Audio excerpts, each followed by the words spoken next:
So, let's talk about going electric at home. It's a topic you hear about all the time, right?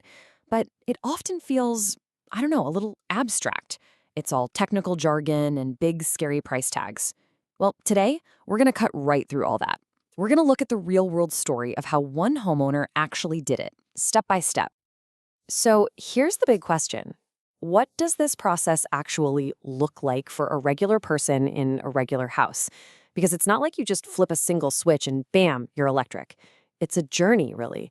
A series of decisions, a few challenges, and you know what? Some pretty awesome, unexpected wins along the way. All right, so let's get into this story. It starts with Meeka, a homeowner in Illinois. And her path to an all electric home didn't begin with some grand 5 year plan. It didn't start with a New Year's resolution. It actually started with, well, a hailstorm.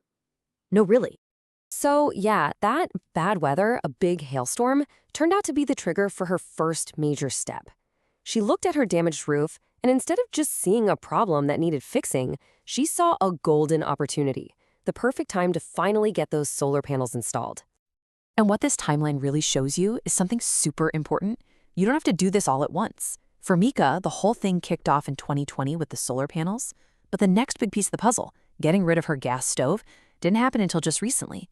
It just goes to show you can tackle this gradually, in bite-sized pieces that make sense for you. Now, the actual solar installation, that part was pretty straightforward. She found a good contractor, the panels went up, no big drama.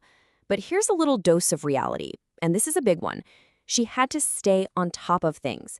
She had to keep checking in to make sure all the paperwork for the rebates and for connecting to the grid was actually filed, a crucial little detail.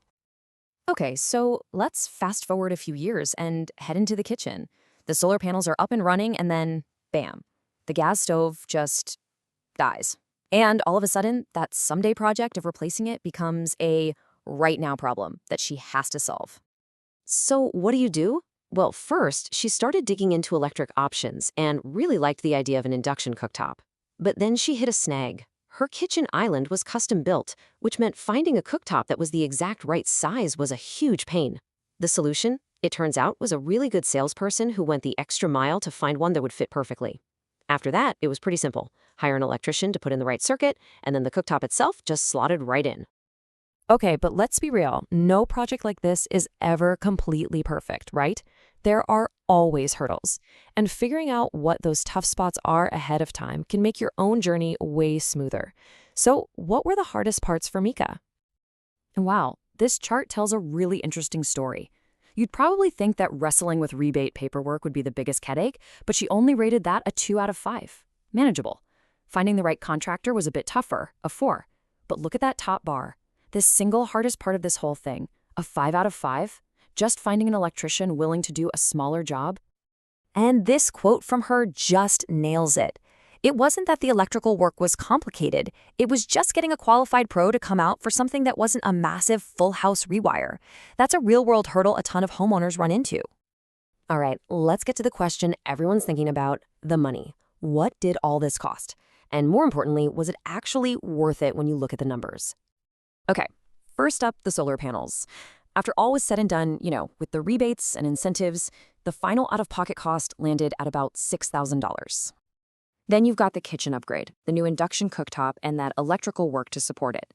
That added about another $2,000. So we're looking at a total of around $8,000 up front. Now I know, $8,000?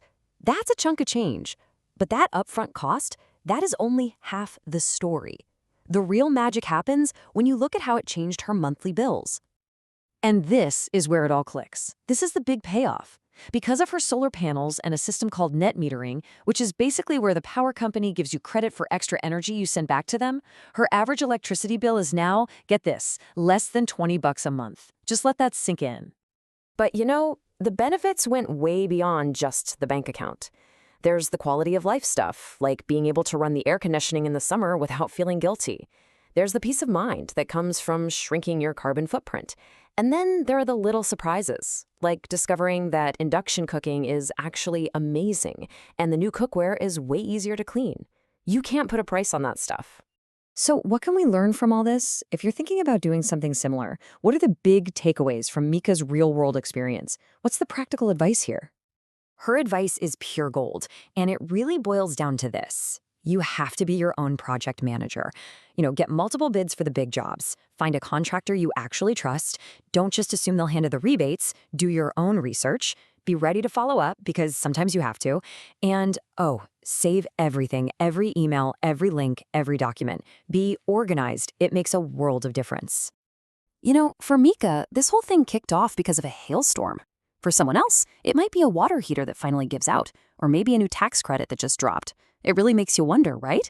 What unexpected event or simple decision could be the first step on your home's journey to electrification?